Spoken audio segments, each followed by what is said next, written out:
B. Pope is here hanging out with us. I love the pocket square. You got my pocket square game We on, got like man. a community pocket square thing going on here, man. Anytime you need this, you let me know. Hey, don't bro. peel back the curtain too much, man. They don't need to know all that. All right. Switch up all the time. First up, 17 Magazine has come up with the most awkward things that happen every year at Thanksgiving. Check out this list. They are: you have to eat at the kids' table unexpectedly. that's the worst. That's the worst. You bring your significant other, and they get the third degree. That's always awkward. Yeah. How about if you see relatives you haven't met or you don't remember them? That's happened to me before. That one's not fun.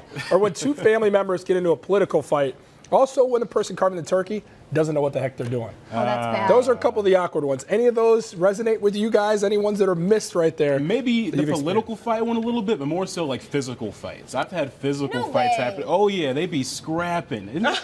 Yes, it'll be over Pope, the I'm not looking smallest at you thing. funny. I've been there before too. I've had that happen. It can be with over the Thanksgiving? littlest thing. Yes, like someone didn't bake the macaroni right. You know, like I see, you gotta it wasn't have because of that. You gotta have the You know edges what? burnt. If you don't burn the edges, you didn't do it right. That's You don't some want to talk serious about the macaroni. chef. Yeah. You don't want to talk about the chef at all. That never ends up well. It always Right. bugs me when someone can't carve the turkey. You know what?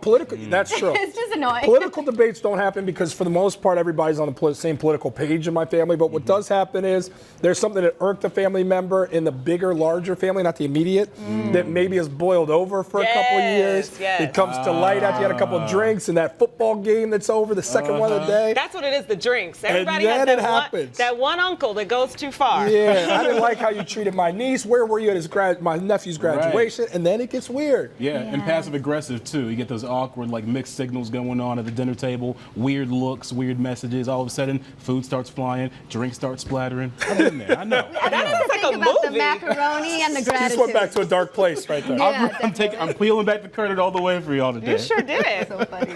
All right, well, Black Friday is tomorrow, and Forbes recently released a Black Friday survival guide. Yes, there is one of those. Here's what you need to know before heading out. Make sure you stake out the store ahead of time. Make sure you bring a shopping buddy. Don't bring your kids. I think that one's pretty obvious. Be careful in store parking lots. Don't check into a store online. It tells thieves that you're not home so they can rob your house. This is Thanksgiving. I don't want to think about people robbing my house. Yeah, But you it's definitely true. need to think about it. It is true. Are you guys definitely big need to Black think Friday about it. people? Like, do you get excited for that I day was gonna tomorrow? say, how about you just don't go? That's like We my. got to get the Black gifts, Friday. though, man. You could. There's got Cyber Monday now. They got. I was just going to say that. Yeah. There's a whole trend where you can just buy stuff Is online. anything great sacred deals. anymore? Ezra, everything's done with robots and technology.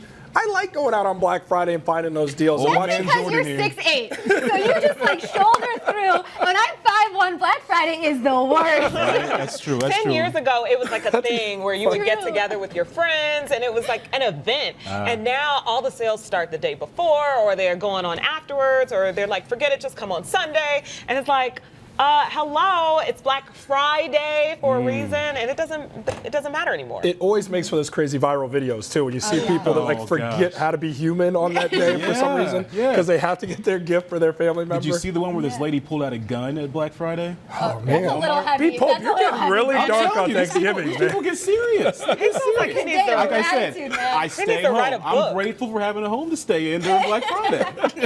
there you go. Hey, Pope, I think you might have to sit out this next Yeah, one. you know what? You know what? Let me take it back. All a right, little well, the bit. holidays may have you thinking of former exes, but according to Redbook magazine, one of my favorites, in case you were wondering, do it. there are 11 signs that you're not over your ex. Here's just a few of those 11. If you think you can still be friends and you go that friends with benefits route, if you never got closure, this one I think is big, and if you haven't felt grateful for them yet. Another one mentioned was if you still dream about them, if you mention them all the time. I feel like everybody has that friend who just got out of a relationship. And they're always mentioning the ex. Yeah. You're like, why is that person being mentioned all the time casually? You ain't over him yet. I right? get it. It takes time to get over it, but I feel like people need to be aware of what's happening. And I feel like one of the first one that we just named saying that you need to get over that. I'm sorry, the first one that we just mentioned saying that you should not. What was the first one? I don't have it written here, but I think the first one was the friends with benefits. You want Friends to with remain benefits. friends. I'm sorry, that's what I'm trying to say. You should not remain friends with benefits. Like, let it go. Let it go. Don't try to keep the relationship going. Do you guys have any telltale signs? Have you ever experienced any of them? Well, I think it's hard when you have exes. Like sometimes that's all you can think about, especially during the holidays. But I a good think point. that like if you feel grateful for your ex, you're truly over them because you can like tap into all the lessons they taught you. You know. I think you make an interesting point because I think you touch on that thing that may be lacking is if you've never gotten that closure. Yeah. And if you've never gotten that closure, it's open-ended, and then of course you might still think of them because you wonder what could have been, or you have those questions that are never answered, and stuff's not laid to rest.